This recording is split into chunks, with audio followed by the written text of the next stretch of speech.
नमस्कार। आज हेउची एप्रिल 4 तारिख शनिवार। आसंतु नजर पकाइबा आजिर 10टी प्रमुख खबर उपरे। शुक्रवार विलंबित रात्रि रे जम्मू काश्मीर, दिल्ली, हरियाणा समेत उत्तर भारतर अनेक भागरे भूमिकंप अनुभूत होईची।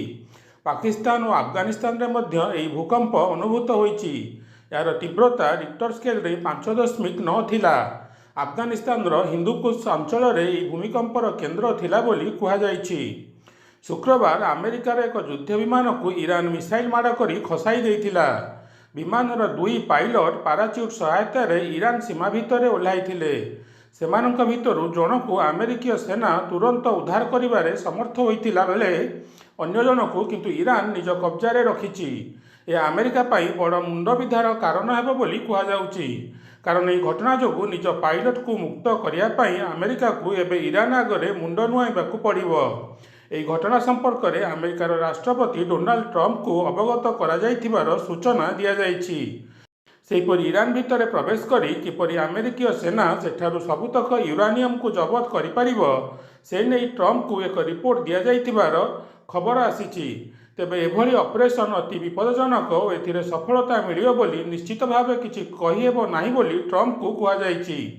आउ एक घटनाक्रम अमेरिका सहित कौन शांति आलोचना करने को ईरान मना कर ईरान कही ना सी एपाई अमेरिका रखिथिबा शर्त को मानिबा को प्रस्तुत अच्छी ना सी पाकिस्तान रे एभली शांति आलोचना करने को आग्रही अच्छी। ईरान एभली आभिमुख्य पर इजिप्ट किंबा तुर्की रे एभली शांति आलोचना करने को प्रयास आरंभ होईची। गणमाध्यम रिपोर्ट रे दाबी करा जायछि कि ईरान सह युद्ध रे अमेरिकीय सेना को विपुल क्षति सहिबाकु पड़ुछि। अमेरिकार प्राय 11,600 जन सैनिक मृताहत होइछन्ति किंतु अमेरिका निज सैनिकों मृताहत संख्या को लुचाउछि। शुक्रवार अन्य एक घटना रे ईरान एक प्रमुख ब्रिज को अमेरिका ध्वंस कर देइछि। मालदारे 7 जन विचार विभाग अधिकारी को घंटा घंटा धरी अटक रखा घटनार मुख्य अभियुक्त मोफकारुल इस्लाम को पश्चिमबंग पुलिस शुक्रवार गिरफ्त करिछि। से विमान जोगे खसी जावाकू उद्यम करुथिला बेले पुलिस ताको विमानबंदररू गिरफ्त करिथिला। तृणमूल कांग्रेस अनेक तुंग नेतांक सह तार फोटो को बीजेपी जारी करिछि। उक्त घटना रे राज्य पुलिस एजाए 35 जन को गिरफ्त कर सारिलानी बोली सूचना दिया जाइछि। मुर्शिदाबाद जिले में घर घर बुली भोटर मानू धमक देउथिबा तृणमूल कांग्रेस जन नेता को मध्य पुलिस गिरफ्त करिछि। उल्लेखयोग्य जे गत गुरुवार सुप्रीमकोर्ट मालदा घटना को नहीं तीव्र असंतोष व्यक्त करने सहित यार तदंत सीबीआई किंबा एनआईए जरिया कराइबाकू निर्वाचन आयोग को निर्देश देइथिले। पाकिस्तान रे पेट्रोल और डीजेल मूल्य अहेतुक भाव वृद्धि पाई। पेट्रोल मूल्य रे 43% और डीजेल मूल्य रे 55% वृद्धि होईछि। सेठारे बे पेट्रोल लिटर पिछा 458 टंका 40 पैसा एवं डीजेल लिटर पिछा 520 टंका 35 पैसा रे बिक्री होउछि। ओडिशा सरकार अबकारी विभाग एवं मद बिक्री पर नुआ निर्देशावली जारी करिछि। एथिरे कुहा जायछि कि राज्य में एवं टेट्रा पैक रे मद उपलब्ध हेबो। केवल पुरी बेलाभूमि को छाड़ी अन्य समस्त बेलाभूमि रे मद दुकान खोलिबाकू अनुमति प्रदान कराजिबो। राज्य पर्यटन विभाग द्वारा आयोजित विभिन्न इको रिट्रीट रे मध्य मद बिक्री कराजिबो। दिल्ली सरकार समस्त घरोई विद्यालय कर्तृपक्ष को निर्देश देइछन्ति कि सेमाने अभिभावक मानकु जेकोसी दुकानरू स्कूल यूनिफॉर्म एवं बही किणवाकू अनुमति प्रदान करंतु।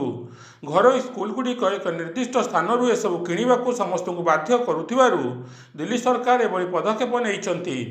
निकटरे जम्मू काश्मीर गंडेरवल होइतिबा एनकाउंटर मिथ्या थिला बोली संदेह प्रकाश पाइबा परे यार मजिस्ट्रेट स्तरीय जांच पाई निर्देश दिया जाइछि।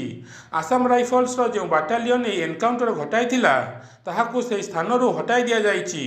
अभियोग होइछि कि जम्मू काश्मीर रे सुरक्षा स्थिति उपर एक उच्चस्तरीय बैठक अनुष्ठित हेबा पूर्वरु सेटारे सुरक्षा स्थिति अति भल थिबार देखाइबाकू जाई अति योजनाबद्ध भावे उक्त एनकाउंटर को वास्तव रूप दिया जाइथिला।